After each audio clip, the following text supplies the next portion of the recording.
राम राज्य को सर्वश्रेष्ठ राज्य कहा जाता है और राज्य तभी श्रेष्ठ बनता है जब राजा भी गुणवान हो।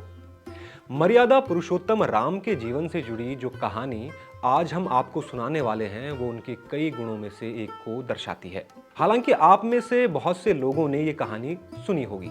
ये कहानी सीता स्वयंवर से जुड़ी है, शिव का धनुष उठाने से जुड़ी है, लेकिन इसके पीछे का भाव क्या है, अर्थ क्या है, उसके बारे में आज हम आपको बताने की कोशिश करेंगे।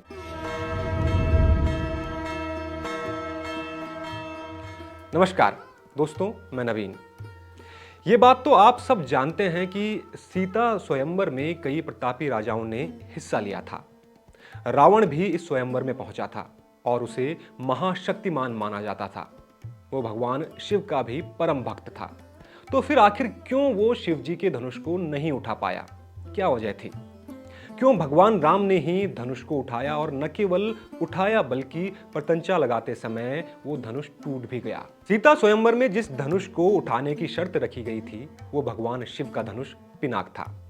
वर्णित है कि शिव जी के इस धनुष को 5000 लोग भी एक साथ नहीं उठा पाते थे। तो आखिर क्यों भगवान राम ने इसे खिलौने की तरह उठाकर तोड़ दिया और रावण के साथ कई पराक्रमी राजा भी इसे नहीं उठा पाए? इसके पीछे का भाव क्या है? सीता स्वयंवर में हर राजा चाहता था कि सीता उनकी अर्धांगिनी बने, लेकिन एक अच्छे दाम्पत्य जीवन के लिए अहंकार पति पत्नी के बीच नहीं होना चाहिए। जो अपने अहंकार को तोड़ दे, अपने जीवन साथी को समान दर्जा दे और सम्मान दे, वही श्रेष्ठ जीवन साथी होता है। सीता के स्वयंवर में कई राजा आए थे, लेकिन सबको किसी न किसी बात का घमंड था, अभिमान था। किसी को ज्ञान का, किसी को शक्ति का, किसी को राज्य का, तो किसी को रूप का। सीता के स्वयंवर में जो धनुष रखा गया था वो किसी भी अहंकारी मनुष्य द्वारा उठाया जाना संभव नहीं था। साथ ही ये धनुष भगवान शिव का था, जो खुद ही एक अच्छे जीवन साथी हैं।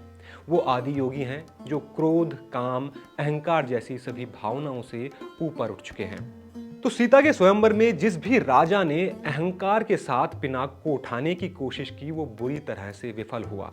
रावण को भी अपनी शक्तियों का बहुत अभिमान था और इसीलिए वो भी इस धनुष को नहीं उठा पाया।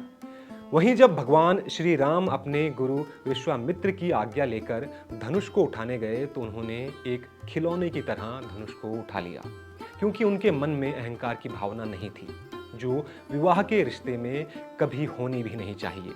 श्री राम जी ने धनुष को ऐसे उठाया कि देखने वाले अचंभित रह गए। उनके धनुष उठाने के पीछे का भाव ये था कि जब पति पत्नी के बीच अहंकार न हो, समानता की भावना हो, तो बीच में जो भी बड़ी से बड़ी मुश्किल आती है वो भी बहुत आसानी से दूर हो जाती है। वहीं अगर अहंकार और अभिमान की भावना पति पत्नी के बीच हो तो महाज्ञानी, महाप्रतापी व्यक्ति भी सुखी दाम्पत्य जीवन नहीं जी पाता। और यही वजह थी दोस्तों कि बाकी कोई भी राजा पिनाक धनुष को नहीं उठा पाया, जबकि भगवान श्री राम ने आसानी से उस धनुष को उठा लिया।